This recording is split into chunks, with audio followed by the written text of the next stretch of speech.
ನಮಸ್ಕಾರ ಎಲ್ರಿಗೂ. ನಾನೀಗ ಮೈಸೂರಲ್ಲಿದ್ದೀನಿ, ಆರ್ಕೋರ್ ಹೋಟೆಲ್ಸ್. ಇದರ ಎದುರುಗಡೆ ನಿಂತ್ಕೊಂಡಿದ್ದೀನಿ. ದಯವಿಟ್ಟು ಇದನ್ನು ಗಮನಿಸಿ, ತೋರಿಸಿ.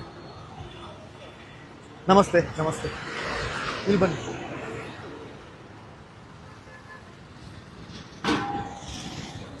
ಲಯನ್ಸ್ ಕ್ಲಬ್ನವ್ರದ್ದು ಬೋರ್ಡ್ ಕೂಡ ಇದೆ, ಮುಂದೆ ಬನ್ನಿ. ನಮಸ್ತೆ ನಮಸ್ತೆ. ಅಣ್ಣವ್ರ ಫ್ಯಾನ್ ನಾನು. Thank you sir, thank you sir. ಇಲ್ಲಿ ನೋಡಿ,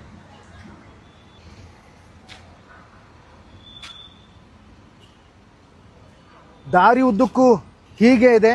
ನಾನು ನಮ್ಮ ಅಧಿಕಾರಿಗಳಲ್ಲಿ, ನಮ್ಮ ಪ್ರತಿನಿಧಿಗಳಲ್ಲಿ, ಲಯನ್ಸ್ ಕ್ಲಬ್ನವರಲ್ಲಿ ನಾನು ಕಳಕಳಿಯಿಂದ ಕೈ ಮುಗಿದು ಕೇಳ್ಕೊತೀನಿ, ದಯವಿಟ್ಟು ಇದರತ್ತ ಗಮನ ಹರಿಸಿ. ಇದು ನಮ್ಮ ಊರು, ನಮ್ಮ ನಾಡು, ನಮ್ಮ ದೇಶ. ನಾವು ಬೇರೆ ದೇಶಗಳಿಗೆ, ಮುಂದಿನ ಪೀಳಿಗೆಗೆ ಮಾದರಿ ಆಗೋಣ. ಧನ್ಯವಾದಗಳು.